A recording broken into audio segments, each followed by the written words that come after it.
Finding Mr. Arthur. Opening scene, a quiet, picturesque British village, cobblestone streets, old brick cottages, and a town square with a red phone booth set the scene. Early morning light casts a golden glow as shopkeepers open their doors. A man in his late 70s wearing a flat cap and a tweed jacket ambles slowly down the lane. Every village has someone everyone knows. For Greystone-on-Thames, that someone was Mr. Arthur Hargrove, a kind-hearted man with a warm smile and a laugh that could brighten even the cloudiest day. But lately, Arthur had been getting lost. Scene 2. Arthur wanders. Again, Arthur pauses at a corner, scratching his head. A baker from across the street notices and calls out, "Mr. Arthur, are you all right? Lost again, are we?" Arthur, smiling faintly. "Just out for a stroll. But I can't quite remember where I'm headed."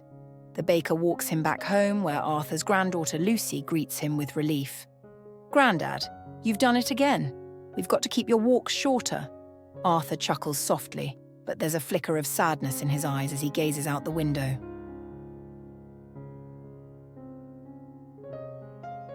To scene 3, the heartwarming pattern.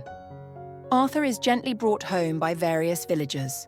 A postman, a shopkeeper, even a group of schoolchildren holding his hands and chatting cheerfully.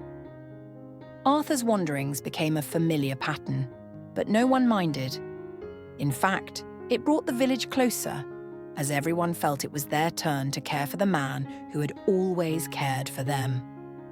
Lucy sits with the village doctor in their cosy sitting room, discussing Arthur. "I don't understand why he keeps leaving, Doctor. He doesn't even seem to know where he's going."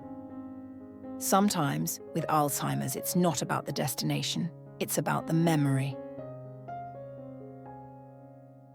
To scene 4, the reason for the wandering. One crisp morning, Lucy decides to follow Arthur as he slips out the front door. He meanders through the village, stopping at familiar spots, a bench near the park, the churchyard, and finally, a small corner cafe. Lucy watches as Arthur sits by the cafe window, gazing at an empty seat across from him.